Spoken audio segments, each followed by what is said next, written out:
बिस्मिल्लाहिर्रहमानिर्रहीम। नाज़रीन, एक बार फिर जरियान के एक नए नुस्खे के साथ हाज़िर हुआ हूँ। नाज़रीन, आप जानते हैं कि मैं आप लोगों को जरियान के नुस्खा जात शेयर कर रहा हूँ।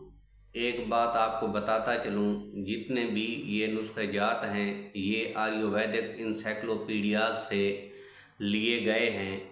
आयुर्वेदिक इंसाइक्लोपीडिया एक मुस्तनद किताब है। जो राइटर है इसका राजवेद कृष्ण राइटर का नाम है। ये उसकी लिखी हुई किताब है और इसके नुस्खे जो हैं बहुत ही अक्सर और नायाब नुस्खे हैं। तो नाज़रीन, चलते हैं नुस्खा की तरफ।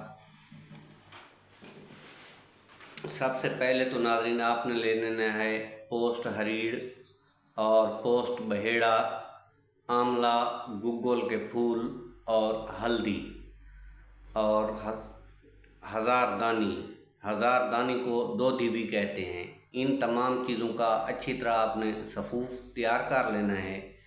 जब ये सफ़ूफ तैयार हो जाए तो इसके बराबर वज़न धागे वाली मिश्री शामिल कर देनी है।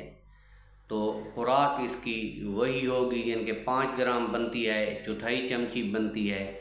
चौथाई चमची सुबह शाम आपने पानी या गाय के दूध के साथ इस्तेमाल करनी है और इसका इस्तेमाल 10-12 दिन तक करेंगे। जरियान को अफाका होगा। मुकम्मल आराम के लिए जो है इसको 40 दिन जो है ज़रूर इस्तेमाल करें। नाज़रीन, अगर वीडियो अच्छी लगी हो तो लाइक ज़रूर कर देना। अगर हमारे चैनल पे पहली मर्तबा हैं तो हमारे चैनल को सब्सक्राइब करना मत भूलिए। अल्लाह हाफ़िज़।